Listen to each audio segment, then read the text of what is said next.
Okay, let's get right into it. We're looking at Istanbul today, April 23rd, 2025. That's right. And there's been a pretty major event, an earthquake. Yeah, a significant one. We're pulling details from an Al Jazeera live report coming out just now. Okay, Al Jazeera. And what are they reporting?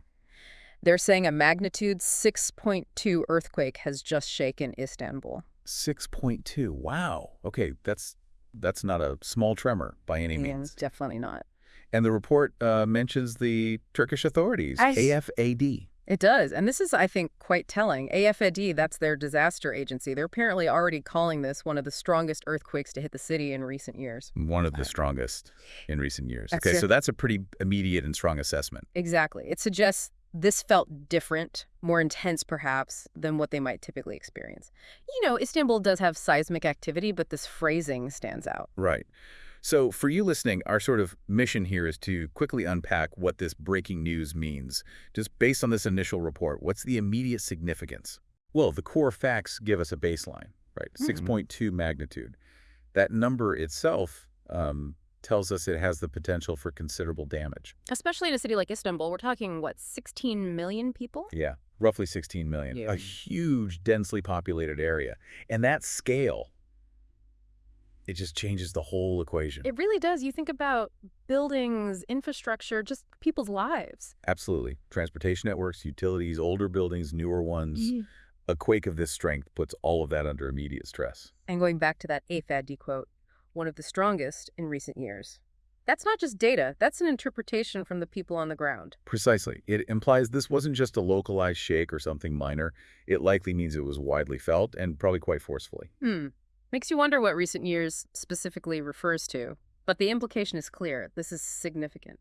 Yeah, Disneyland signals that this is a major event for the city. It would trigger, immediate emergency protocols, safety checks. And raises immediate questions about preparedness, I suppose, given the known risks in that region. For sure. Any large earthquake in a known seismic zone like this always brings those questions to the forefront. How prepared is a city of this size? Okay, so let's try and connect these dots then. We've got the 6.2 magnitude number, we've got the massive population, 16 million, and we have this official characterization of it being unusually strong recently. Yep. So, boiling it down, what's the immediate takeaway from just this Al Jazeera snapshot? I'd say the immediate takeaway is the high potential for disruption and, unfortunately, damage. The quake's strength hitting such a dense urban center is inherently concerning. It really underscores Istanbul's vulnerability, doesn't it? It does. It's a known risk. But events like this bring it home very sharply. We'll need to watch for more detailed reports, of course. Okay, so quick summary for everyone based on what we have right now. Istanbul, April 23rd, 2025. A magnitude 6.2 earthquake has hit the city. That's the core event. And importantly, Turkish authorities, a cafe, are describing it as one of the strongest the city has experienced in recent memory. A city of 16 million people. Yeah, that description adds significant weight. It paints a picture of a serious seismic event impacting a major global metropolis. Which leaves us with a pretty sobering thought, doesn't it? When an earthquake hits a city of 16 million, and it's flagged immediately as one of the strongest in recent times, what does that actually mean for the hours and days ahead? What are those immediate challenges on the ground? Something to really think about regarding urban safety in these active zones.